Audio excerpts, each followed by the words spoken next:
नमस्कार। आज की इस वीडियो में है जॉन डन की कविता the good morrow. The good morrow का मतलब गुड मॉर्निंग। तो जब आप गुड मॉर्निंग बोलते हैं इसका मतलब एक नए दिन की शुरुआत हुई है, रात ख़त्म हुई है। तो यहाँ भी एक नई शुरुआत हुई है, यानी ये जो पोइट है अपनी प्रेमिका के साथ इनका जो लव अफेयर है वो शुरू हुआ है। तो एक नई शुरुआत यहाँ देखने को मिलेगी और यही जो इसका सेंट्रल मेटाफर है वो एक नई शुरुआत है, a new beginning, a new life. चलिए पढ़ते हैं इस पोइम को। I wonder by my truth what thou and I did till we loved were we not weaned till then. तो इन्हीं दो लाइन्स को पहले हम देख लेते हैं। आई वंडर, वंडर मीन्स आश्चर्य करना। तो मैं आश्चर्य करता हूँ, मैं सोचता हूँ। बाय माई ट्रुथ का मतलब कसम से, सच्ची मैं ये सोचता हूँ, है ना। हम बोलते सच्ची ये कैसे हुआ, तो ऐसा ही कुछ आश्चर्य का, कुछ सरप्राइज की फीलिंग है यहाँ पर। आई वंडर बाय माई ट्रुथ, सच्ची मैं ऐसा सोचता हूँ, मैं ये आश्चर्य करता हूँ। वॉट क्या, दाव का मतलब यू, तुम, एंड आई और मैं और तुम, डिड माने करते थे, मैं और तुम क्या करते थे, टिल जब तक के, वी लव्ड यानी मॉडर्न इंग्लिश में आप इसको लिखेंगे तो LOVED। तो जब तक हमने एक दूसरे को मोहब्बत नहीं की उससे पहले हम क्या करते थे, मैं कई बार यही आश्चर्य के साथ सोचता हूँ। Were we not weaned till then, ये जो WEAN वीन है इसका मतलब होता है जो दूध पीता हुआ बच्चा है उसका दूध छुड़ाना, यानी उसको खाना देना शुरू करते हैं, माँ के दूध से उसको छुड़ाते हैं। शुरुआत में बच्चा केवल माँ का दूध पीता है, तो माँ का दूध पीना बंद करने को वीनिंग कहते हैं। तो वर वी नॉट वीन्ड, क्या हमने दूध पीना बंद नहीं किया था, टिल देन तब तक, यानी क्या हम दूध पीते बच्चे थे, क्या हम छोटे बच्चे थे, है ना। तो हम जानते ही नहीं थे कि मोहब्बत का क्या इम्पोर्टेंस है, हम एक दूसरे से प्यार करना सीखे नहीं थे, तो क्या हम दूध पीते बच्चे थे। लेकिन ये क्या है, लिटरल मीनिंग नहीं है दूध पीते हुए बच्चे थे, क्योंकि आगे उन्होंने फिर इसको एक्सप्लेन किया है कि किस अर्थ में है ये मीनिंग। बट बल्कि sucked on country pleasures childishly, sucked, अब ये सक बच्चे के दूध पीने के लिए आता है, बच्चे माँ का दूध जो पीते हैं तो उसको सक करना बोलते हैं, चूसना बोलते हैं। तो बट सक्ड बल्कि हम एक तरीके से फीड कर रहे थे ऑन कंट्री प्लेजर्स, कंट्री माने देहात के, रूरल, अनसफिस्टिकेटेड, प्लेजर्स यानी मज़े, आनंद, चाइल्डिशली माने बेवकूफ़ी से। तो चाइल्ड से एक तो चाइल्ड लाइक बनता है, चाइल्ड लाइक अच्छे सेंस में यूज होता है, और चाइल्ड डिश ये ख़राब सेंस में यूज होता है, बेवकूफ़ी के सेंस में। तो क्या हम बेवकूफ़ थे, और या बेवकूफ़ी करते हुए जो देहात के प्लेजर्स थे, है ना, कंट्री प्लेजर्स जो अनसफिस्टिकेटेड थे, हम उन पर फीड कर रहे थे, हम उनका आनंद ले रहे थे, है ना। तो आपने देखा होगा कि एक लेवल होता है, हर किसी के प्लेजर्स का एक लेवल होता है। जैसे जैसे आपकी नॉलेज बढ़ती जाती है, आप इंटेलेक्चुअली अपलिफ्ट होते जाते हैं, तो आपको कुछ चीज़ों में आनंद नहीं आता है ना। कुछ लेवल आपके गाने सुनने का जो लेवल है वो अलग हो जाता है।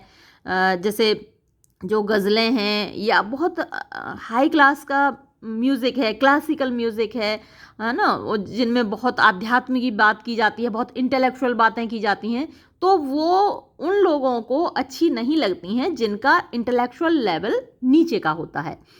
तो ये जो कंट्री प्लेजर्स हैं, इसका कहने का मतलब यही है कि जो इंटेलेक्चुअल लो लेवल था, हम उन चीज़ों में आनंद ले रहे थे चाइल्डिशली यानी बेवकूफ़ाना तरीके से। और स्नॉटेड वी, स्नॉट का मतलब होता है खर्राटे लेना, और स्नॉटेड वी या फिर हम खर्राटे ले रहे थे in the seven sleepers den. Seven sleepers den, एक तो यहाँ एलिटरेशन ही है, और दूसरा यहाँ पर एक लीजेंड है, एक पौराणिक कथा है कि रोम में जब रोमन साम्राज्य की स्थापना हुई तो वहाँ पर एक समय में क्रिश्चियन रिलीजन को बहुत परसिक्यूट किया गया, सॉरी।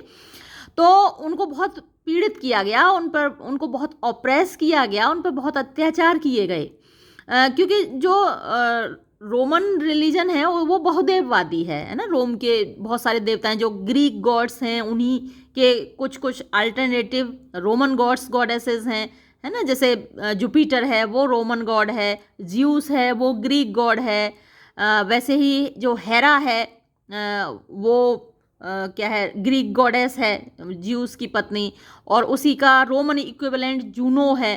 तो ये क्या है, रोमन रिलीजन बहुदेववादी है, बहुत सारे देवी देवताओं में विश्वास करता है। और क्रिश्चियनिटी वो एकेश्वरवाद है ना। वो केवल वैसे तो वो मैरी और जीसस और एक स्पिरिट, होली स्पिरिट और गॉड, इन सबको मानते हैं, लेकिन मूल रूप से वो बेसिकली एकेश्वरवाद है, जैसे इस्लाम एकेश्वरवाद में विश्वास करता है। तो क्रिश्चियनिटी को यहाँ पर बहुत परसिक्यूट किया गया था। और ये जो 7 स्लीपर्स जिनकी बात यहाँ हो रही है, ये क्रिश्चियंस थे, 7 लोग थे, 7 लड़के थे, जो रोमन परसिक्यूटर्स से भागकर, जो उनको लोग मारने आ रहे थे, उनसे छुपकर भाग गए और जाकर एक डेन माने गुफा, मान में छुप गए।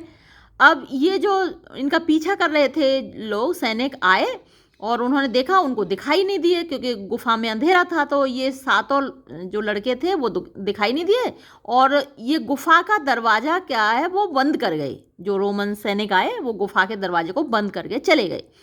अब ये जो 7 स्लीपर्स थे, ये 7 लड़के थे, उसमें गुफा में ही वो सो गए, और वो सैकड़ों सालों तक सोते रहे।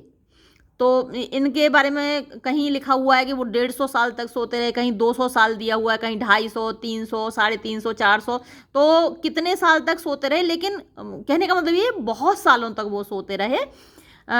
और फिर रोम में क्रिश्चियनिटी की स्थापना जब हुई, है ना, क्रिश्चियनिटी एक बार फिर से स्ट्रांग हुई रोम में, तब वो लोग नींद से जगे। तो अब ये कह रहा है कि क्या हम उन 7 स्लीपर्स की डेन में सोए हुए थे, खर्राटे मार रहे थे?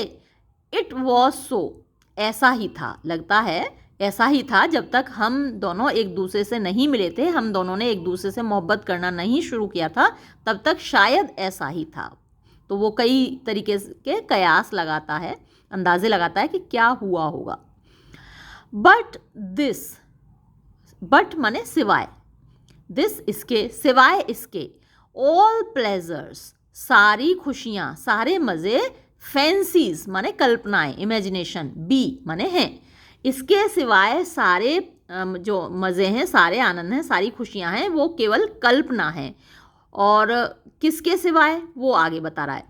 इफ़ एवर, अगर कभी, एनी ब्यूटी, कोई खूबसूरती, आई डिड सी, मैंने देखी हो, विच, जो कि, आई डिज़ायर्ड, जिसको मैंने चाहा हो, एंड गॉट, और पाया हो, इट वॉज, तो ये था, बट, केवल, अ ड्रीम, एक सपना, ऑफ दी, सिर्फ तुम्हारा। तो जो कुछ भी मीनिंगफुल मुझे इस लाइफ में लगता है, जो मैंने चाहा और जिसको मैंने पाया, हासिल किया, तो वो केवल तुम हो। अपनी प्रेमिका को कह रहा है पोएट कि वो सिर्फ तुम हो, जो मैंने मीनिंगफुली चाहा है जिसको। तो ये हुआ फर्स्ट स्टेंजा। अब सेकंड स्टेंजा पे चलते हैं हम। And now good morrow to our waking souls, तो अब तक तो हमारी आत्माएं सो रही थी, अब शुभ प्रभात, गुड मॉर्निंग, गुड मॉरो मतलब good morning, to our waking माने जगती हुई, सोल्स आत्माओं के लिए। तो अब हमारी आत्माएं जग गई हैं, एक दूसरे को जान लिया है, पहचान लिया है, एक दूसरे को चाहने लगे हैं, तो इनको अब शुभ प्रभात। Which watch not one another out of fear, which, जो के, तो ये सोल्स के लिए आया है, दोनों के। वॉच नॉट, नहीं देखती हैं, वन एनदर, एक दूसरे को, आउट ऑफ फियर, डर से, यानी एक दूसरे से डर नहीं बल्कि मोहब्बत है, एक दूसरे को मोहब्बत से देखती हैं। फॉर लव, क्योंकि जो प्रेम है, मोहब्बत है, all love of other sides controls, all love, सभी तरीके की बाकी की जो चीज़ें हैं उनका प्यार, ऑफ अदर साइड्स यानी अदर माने दूसरे, साइड्स माने दृश्य, तो दूसरी जितनी भी चीज़ें दिखाई देती हैं हमको, बहुत सारी चीज़ों से और भी प्यार होता है हमको, है ना, कपड़ों से, गहनों से, गाड़ी से। तो बाकी सारी चीज़ों का जो प्यार है उसको कंट्रोल करता है, नियंत्रित करता है कौन? लव। जो प्रेम है एक दूसरे के प्रति, वो बाकी सारे लव को कंट्रोल करता है, बाकी सारी चीज़ों के प्रति जो हमारा अटैचमेंट होता है उसको कंट्रोल करता है। यानी उनके प्रति जो अटैचमेंट है वो उतना मीनिंगफुल नहीं रहता जब हम एक दूसरे से मोहब्बत करते हैं। एंड मेक्स, और बना देता है, क्योंकि ये जो लव है ये बना देता है। क्या बना देता है?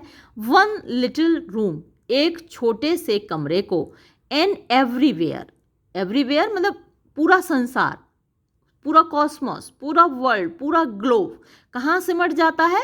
एक छोटे से कमरे में, जिसमें कि प्रेमी प्रेमिका दोनों हैं, वहाँ सारी दुनिया समा जाती है उनके लिए। Let sea discoverers to new worlds have gone. अब उस जमाने में वास्को डिगामा भारत आया था, कोलंबस अमेरिका गया था, और लोग समुद्री यात्राओं पर निकल रहे थे, दूर दूर जा रहे थे। फर्डिनेंड मैगलन ने पूरे दुनिया का भ्रमण कर लिया था और पता लगा लिया था कि दुनिया गोल है। तो बहुत सारे सी डिस्कवरर्स थे, यानी तो उनकी ही बात कर रहा है वो एक तरीके से।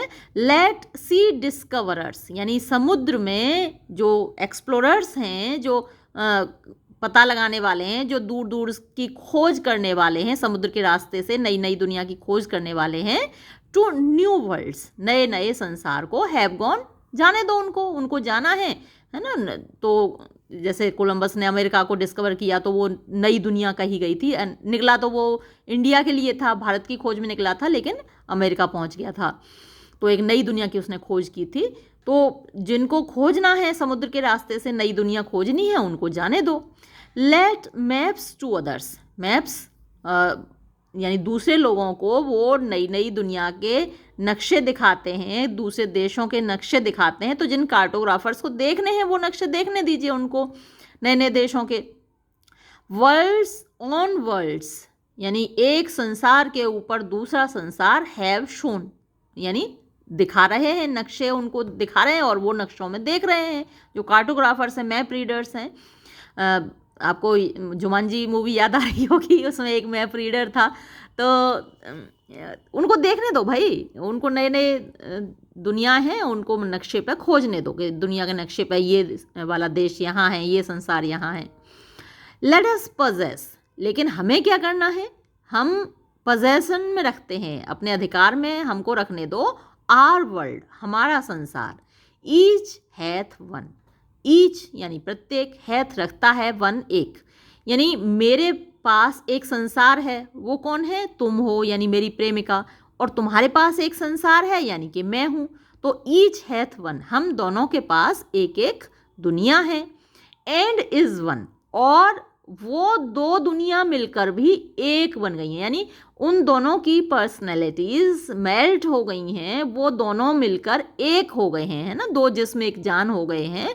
तो हम दोनों के पास एक एक दुनिया है, लेकिन वो दुनिया भी सिमट कर एक दुनिया बन गई है। तो हमें सारी दुनिया से कोई मतलब नहीं है ना। जिन्हें दुनिया खोजनी है खोजने दो, मेरा तो संसार तुम हो, तुम्हारा संसार मैं हूँ, और हम दोनों का संसार एक है, एंड इज वन। तो ये हुआ आपका सेकंड स्टेंजा, और अब चलते हैं थर्ड स्टेंजा की ओर, और ये लास्ट स्टेंजा है। माई फेस इन दाइन आई, दाइन in mine appears। My face मेरा चेहरा, इन दाइन आई, दाइन माने योर, तुम्हारी आंखों में, मेरा चेहरा तुम्हारी आंखों में रिफ्लेक्ट हो रहा है, चमक रहा है। दाइन तुम्हारा, इन माइन मेरी आंखों में, appears दिख रहा है। And true plain hearts, and और ट्रू सच्चे, प्लेन सीधे साधे, हार्ट्स दिल, do in the faces rest, in the faces चेहरों पर, रेस्ट, रेस्ट माने आराम करना होता है, लेकिन यहाँ मतलब रिफ्लेक्ट होते हैं। जो सच्चे दिल होते हैं उनकी फीलिंग्स उनके चेहरे पर रिफ्लेक्ट होती हैं, दिखाई देता है ना। जो दिल में है वो चेहरे पर दिखाई देता है। एक बेकन का ऐसे है, सिम्युलेशन एंड डिससिम्युलेशन, है ना। तो जब आप सिम्युलेट करना जानते हैं, डिससिम्युलेट करना जानते हैं, तो सिमुलेशन में क्या है, आपके दिल में कुछ और होता है, आप चेहरे पे कुछ और दिखा देते हैं।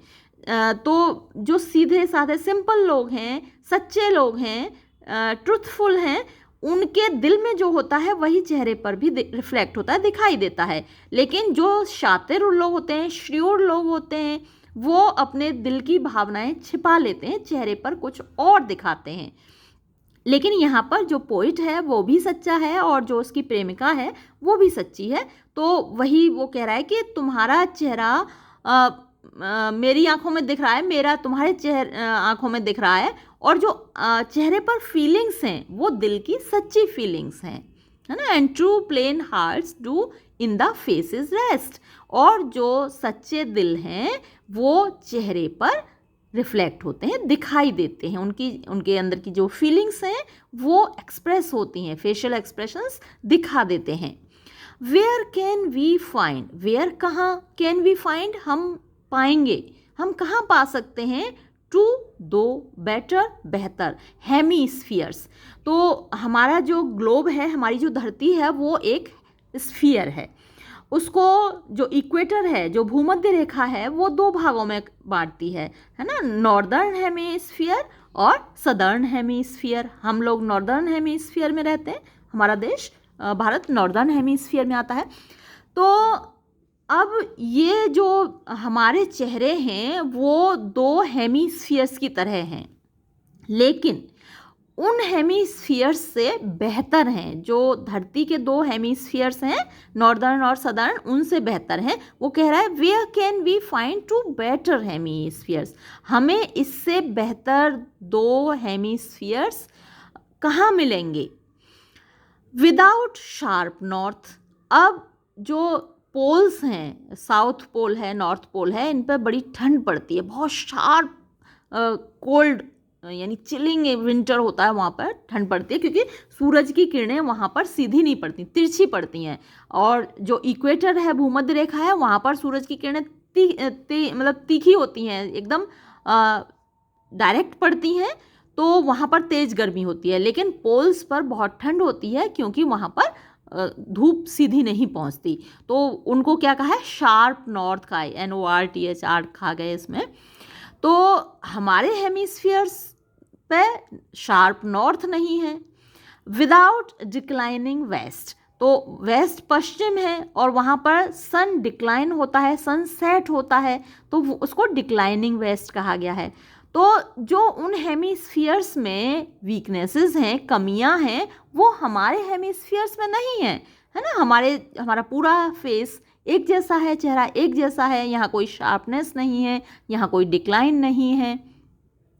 वॉटएवर डाइज, वॉटएवर जो कुछ भी, जो कोई भी, डाइज मरता है, वॉज नॉट मिक्सड, वो नहीं मिक्स किया गया था, नहीं मिलाया गया था, इक्वली, बराबर रूप से, यानी उसके जो एटम्स थे वो इक्वल नहीं थे। ये सर टॉमस एक्विनास हैं, उनकी एक थियरी है कि जो चीज़ें डिक्लाइन होती हैं, मरती हैं, वो मरती इसलिए हैं कि वो इक्वल मिक्सचर नहीं होता उनमें, यानी जो उनके एटम्स हैं वो एक जैसे नहीं होते, इक्वल नहीं होते, इसलिए मर जाती हैं चीज़ें, और जिनमें इक्वल होते हैं वो नहीं मरती। ये सर टॉमस एक्विनास की थियरी है। तो वो क्या कहते हैं कि वॉट एवर डाइज, जो कुछ भी मरता है, वॉज नॉट मिक्सड इक्वली, वो बराबर रूप में नहीं मिलाया गया था, इक्वल तरीके से नहीं मिलाया गया था। इफ़, अगर, आर टू लव्स, हमारे दो प्यार, बी वन, एक जैसे हों, यानी जितना तुम मुझे प्यार करती हो इक्वली, उतना ही मैं भी तुमको प्यार करता हूँ। तो अगर हमारे प्यार बराबर है, म्यूचुअल लव है हमारा, रेसिप्रोकल लव है हमारा, और या दाव, तुम, एंड आई, और मैं, लव, प्यार करते हैं, सो, इतना, एलाइक माने बराबर, इक्वल, तो हमारा म्यूचुअल लव, हमारा रेसिप्रोकल लव है, एक दूसरे को हम लोग बराबर प्यार करते हैं। दैट, के, नन, कोई भी, डू, स्लेकन, स्लेक माने ढीला करना, तो हमारे प्यार का जो बंधन है, मजबूत बंधन है, उसको कोई भी स्लेकन नहीं कर सकता, ढीला नहीं कर सकता। हमारा एक दूसरे के लिए जो मोहब्बत है वो कभी कम नहीं हो सकती, इसलिए नन कैन डाई, हम में से कोई भी नहीं मरेगा। कहने का मतलब यह भाई बॉडी है तो वो तो मिट्टी में एक दिन मिलेगी ही, है ना, फिजिकली तो हम मर ही जाएंगे एक दिन, लेकिन जो हमारी सोल्स हैं वो कभी नहीं मरेंगी, हम हमेशा एक दूसरे के साथ रहेंगे क्योंकि हम एक दूसरे से इक्वली प्रेम करते हैं। तो ये थी पोएम जॉन डन की, और इसमें आपने देखा कि कुछ रेफरेंसेस थे उस वक्त का जो सिनेरियो था, जो हिस्टोरिकल उसमें नई नई चीज़ें हो रही थी, हिस्टोरिकल और ज्योग्राफिकल डेवलपमेंट्स हो रहे थे, तो वो यहाँ इस पोएम में रिफ्लेक्ट हो रहे हैं। उस वक्त जो थियरीज प्रिवलेंट थी, चलन में थी, वो भी यहाँ आपको दिखाई दे रही हैं। तो कोई भी ऑथर होता है वो अपने समाज का, अपने समय का प्रोडक्ट होता है, और उसकी जो रचनाएं होती हैं, उसके जो वर्क्स होते हैं, उसकी पोइम्स, स्टोरीज़ या ड्रामास, वो एक रिफ्लेक्शन होते हैं उसके एज के। तो यहाँ भी इसमें आप देखते हैं कि जॉन डन जो लिख रहा है वो उसके युग का, उसके इरा का एक रिफ्लेक्शन है, यहाँ आपको देखने को मिला। और मुझे उम्मीद है ये पोएम आपको पसंद आई होगी। वीडियो हम यहीं समाप्त करते हैं। धन्यवाद।